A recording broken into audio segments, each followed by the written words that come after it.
Teddy Talks, bringing you Health is Wealth Wednesday. In line with my themed week, I want to discuss about health today on Wednesday. And I thought about it all day, and I was thinking about which topic I should cover, and I think I should talk about sugar and inflammation. Those are the two biggest triggers in my body that elicit a negative response, right? And those are the two factors that once I began to consciously control, I saw a dramatic effect on my appearance, maintaining my weight, my mood, the way I felt, my energy levels, all of that. So let's talk sugar, and let's not just talk sugar. Let's talk sugar addiction. I challenge you to ask yourself how much sugar you consume every day. Do you know?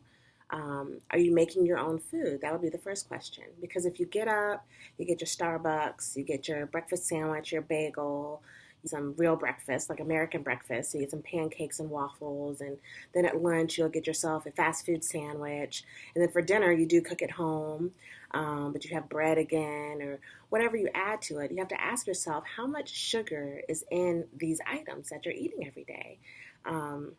It's recommended that men consume no more than 9 teaspoons of sugar a day, and that women consume no more than 6 teaspoons of sugar. And for those of you Coke or pop or soda lovers, if you're drinking a regular Coke, it has like 8 teaspoons of sugar in it already. And I worked with this one woman who would drink, oh my gosh, like 6 to 8 cans of soda a day. A day. Like, it was painful to watch. And I just say that because it's like, I'm not, I'm the last person that's judging people and all in their business. But in my head, I'm like, I know what's happening. And, people are going to do what they're going to do. If you let people do what they're going to do, if you can impart some wisdom on them, please do. And if they listen, great. And if they don't, who are we? We're no better than the other person. But I do say you need to take care of yourself. You need to take care of your body. And you need to take ownership of what you are consuming and start with sugar. Sugar is as addictive as cocaine. And I've seen kids addicted to sugar where they have all out tantrums that they can't get a piece of cake or a piece of candy.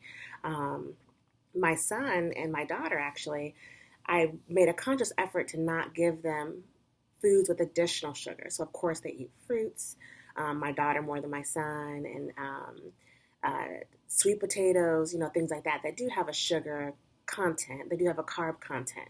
But I made a promise that I wasn't going to try it. I was going to minimize any foods I give them that have added sugar. So I don't even give them juices. We don't do apple juice or orange juice. We don't do suckers. We don't do candy. If I'm eating, like, I might eat a pastry, right? So I'm not like never eating sugar. I don't eat it in front of them so that they don't ask for it. And on rare occasions, they'll come into contact with cake or a pastry, and I let them have it for the simple fact that my son's 3.5, and he doesn't eat it so often that he usually either doesn't finish that sweet or he doesn't ask for any more if he does finish it, just because his cousins might be eating it or someone in class may be eating it, so he eats it. And I feel I'm comfortable with that. You have to take care of your body, and you have to figure out what your body needs and what it doesn't need.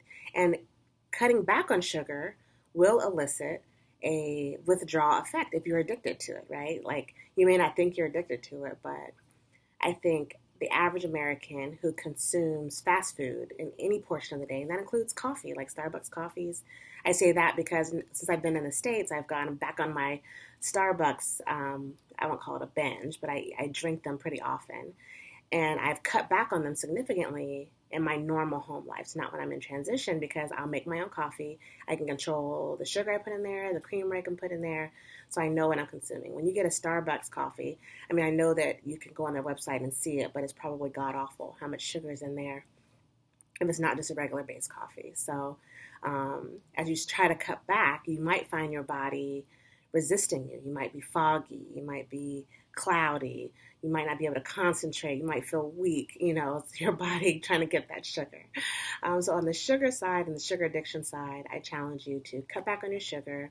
And if you aren't ready to cut back on your sugar, for a week or two, try to cook all your meals at home. And that way you'll at least know what you're putting in there. And if you're cooking it at home, and if you're not adding any sugar to it, then you're probably doing pretty good. But if you find yourself adding sugar to things, then you know you probably need to reevaluate your sugar consumption. And the next topic today is inflammation. As someone who's had high blood pressure since my early 20s, and it's more hereditary than anything, but there was one point in my life where my blood pressure was normal, at normal levels in my adult life, all based upon my nutrition and my diet. And I had cut out sugar. I was doing keto actually. So I was trying out keto, me and my husband, and my blood pressure had normalized. It was the craziest thing. So aside from early in my pregnancies, my blood pressure has always just been elevated since my mid to late 20s. But yeah, when I was doing keto, it was normal all by itself. So I knew the recipe, right? I know the recipe, and I try to get as close to that recipe as possible. I'm not a big keto fan anymore personally. It doesn't mean I don't choose to eat keto sometimes, but I'm not on a keto diet. I'm not on any diet. I just try to be very cognizant of what I eat. But there are diseases that are basically inflammatory responses. So blood pressure is one, heart disease, lung disease, diabetes. Those are all inflammatory diseases.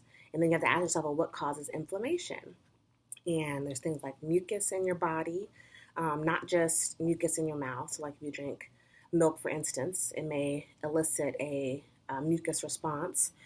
Even though I have cut out cow's milk from my diet, it just doesn't make me feel good. So for those of you that drink cow's milk religiously because you grew up drinking it or whatever the reason may be, I challenge you to try to go without milk for like 2 days. Then consume a glass of it or however you drink your milk, and pay close attention to the immediate moments after to a couple hours after that to see how you feel. If you've been devoid of it for a couple of days, drink it and then immediately start making a mental note of how you feel after you drink it. Regular cow's milk, or even 2% cow's milk, 1% cow's milk.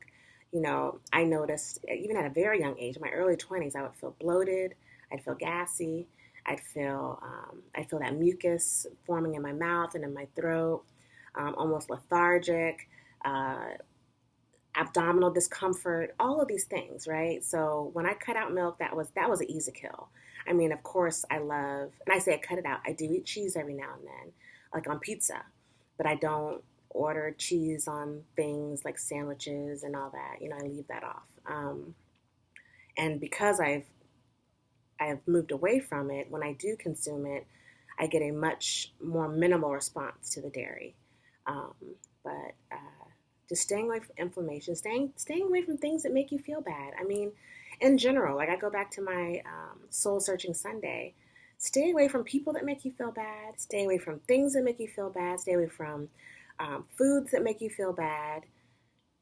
Get more in tune with yourself. Get in tune with your aura. Get in tune with your surroundings, and start to pay close attention to what makes you feel good and what makes you feel bad. I know in this last year specifically, I've paid very close attention to my energy and my feelings and my emotions. And there's times the phone will ring and it's someone that I actually like, but I won't answer it because I'm not in the place to talk to them. I'm not in that mental place to have a conversation, or I'm trying to protect myself from something. I'm processing a lot of thoughts. I'm going through a lot of things, and I don't open myself up to other people and their things at that moment. Like I may process it for an hour or two or a day or two, then I come back to those people. But I really try to get myself through my moments before I open myself up to other people. And for those of you that have kids, I mean, they're like a constant thing. They're constantly needing you. And so that's already a presence that you have to filter and manage, right? So I'm very protective of myself around other people outside of my family, my immediate family, because you can more control those than you can your kids, right? But yeah, on this Health is Wealth Wednesday, take care of yourself, monitor your diet, monitor yourself, make sure you're getting out, make sure you're being active. There should be nothing that is more of a priority to you than your health. Because if you don't have your health, it doesn't matter how much money you have, it doesn't matter how many lovers you have, or if you're married or not married, if you have kids. If you do not have your health, you virtually don't have anything, because it can all be taken away in an instant.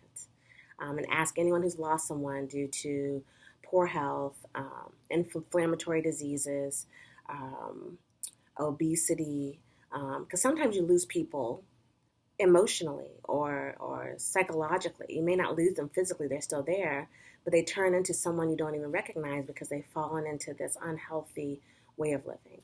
Um, that's enough of that.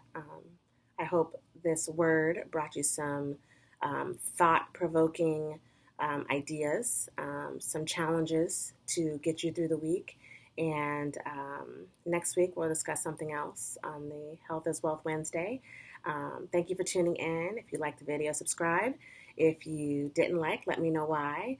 And I'll be here again tomorrow. This is the Real Tidy Talks, signing off.